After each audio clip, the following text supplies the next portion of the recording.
بسم الله الرحمن الرحيم. الفيديو ده زي ما وعدناكم قبل كده للناس الهواة والناس اللي هي عايزة تعرف معلومات أكتر عن الخلايا ال 18650 الليثيوم. إزاي أقدر أقول إن الخلية دي تشتغل معايا ولا ما تشتغلش؟ صالحة للاستخدام ولا لأ؟ إحنا كنا وعدناكم قبل كده إن إحنا نعمل الفيديو ده عشان الناس تعرف تستخدم ال 18650 مظبوط وتستخدمها صح وما يحصلش معاها مشاكل. هنبدأ ونقول بسم الله الرحمن الرحيم، وأول حاجة كده هنعملها هنروحين جايبين مشغلين الافو وجايبينه على وضع الفولت، ونقيس كده الخلايا اللي معانا دي، نشوف كده الفولت بتاعها كام. أول خلية 4.14 فولت، تاني خلية 4.10 فولت، تالت خلية 4.7، رابع خلية 4.13. ايه ده؟ يبقى اذا الاربع خلايا دول شغالين وكويسين؟ اقدر اقول لك لا طبعا مش شغالين ومش كويسين ومش كلهم. هتقول لي ازاي؟ ده كلهم قايسين فولت كويس جدا. هقول لك الفولت مش مهم في الخليه، اهم حاجه الامبير. وهنا ده موضوع الفيديو باختصار. مش معنى ان السيل او الخليه الليثيوم فيها فولت تبقى كويسه وتشتغل معانا. لا، الكلام ده مش مظبوط خالص. هتقول لي طب ازاي نقدر نفرق او نعرف الكلام ده؟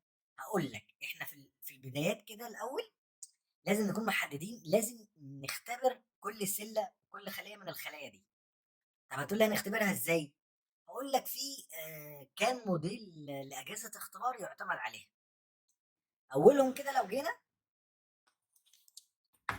اللي هو اللي توكالا ال 500، بيجي طبعا في علبه زي كده. ده الجهاز زي ما انتم شايفينه كده. نفتح الجهاز. ده الجهاز ده الجهاز اللي توكالا ال 500 اللي بيختبر البطاريات الليثيوم، اللي انت تقدر تختبر بيه البطاريه الليثيوم دي. طيب، بتختبره. هنا الجهاز ده بيعرفك حاجه مهمه جدا، بيعرفك الامبير او السعه الداخليه اللي جوه كل خليه. نقدر نقول مثلا دي 1500 ملي امبير، 1700، 1900، 2000، 2500. الجهاز هو اللي بيقول لنا الكلام ده. طيب، ده كده الجهاز ده بيعرفنا السعه الداخليه. هو طبعا في مؤشر للمقاومه الداخليه ولكن لا يعتمد عليه، بمعنى ان نتيجته في المقاومه الداخليه ما تبقاش مظبوطه. المقاومه الداخليه ليها جهاز تاني وان شاء الله هعرضه لكم. طيب جميل. احنا بنشغل الجهاز دون وبنحط الخليه هنا وبنبتدي نقيسها، وبتاخد وقت بتاع حوالي 4 ساعات او 3 ساعات او 5 ساعات على حسب الساعه الداخليه وعلى حسب الامبير اللي فيها. وبيبتدي يقول لك هنا ايه رقم. الرقم ده هو الامبير اللي بيبقى موجود في البطاريه. طيب، ده جهاز. في جهاز تاني برضه لتوكالا،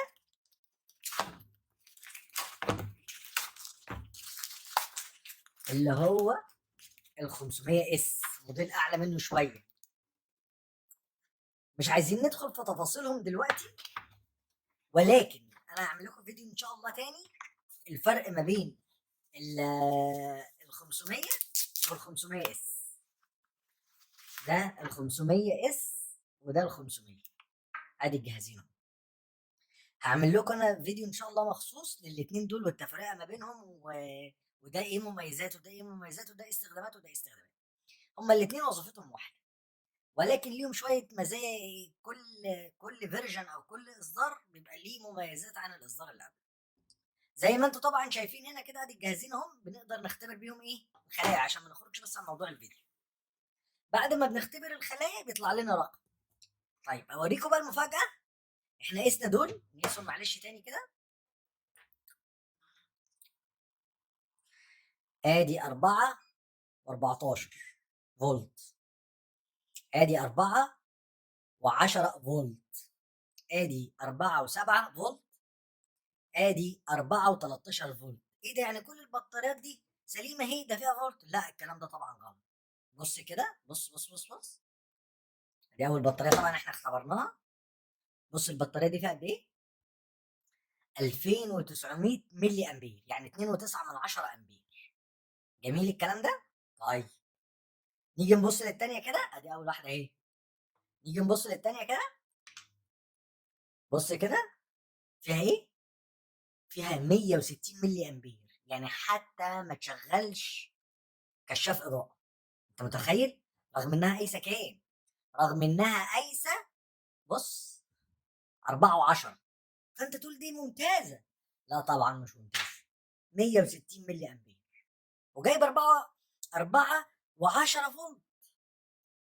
بس مش معنى انها فيها فولت يبقى فيها امبير مطلوب لان انا اشغل بالحاجه. هتفرق معاك كتير قوي جدا. طب نيجي على الثالثه. بص كده، 260 ملي امبير وقايسه كام؟ وقايسه 4 برضه و7 من 10، ولا هتنفع معانا باي شيء. نيجي للرابعه. بص، قايسه كام؟ 4 و13. طيب بص بقى هي كام؟ 2900 ملي امبير. عرفت الفرق؟ يعني بص كده، 2 2900 ملي امبير، واثنين التانيين، واحده 160 والثانيه 260. دول طبعا واقسين فولت، يعني جايبين 4 فولت، بس طبعا ولا يشغلوا حتى كشاف ولا لعبه اضاءه. دي كانت اهم حاجه. تعرف منين الساعه الداخليه دي؟ عن طريق الجهازين دول، ال 500 وال 500 اس. ودول جاهزين يعتمد عليهم في اختبار الخلايا ال 18650، خلايا الاسيوم ال 18650. في طبعا دايره كده ثالثه تقدر تقيس بيها الساعه، بس دي انا ما بفضلهاش. اللي هي دي انا ما بفضلهاش لان نتائجها في اغلب الاحوال بنسبه 90% نتيجه غير مظبوطه. هتقول لي طب انت عرفت الكلام ده منين؟ الكلام ده كله بناء على تجارب. يعني مش انا مش ما بجيبش كلام من عندي، لا.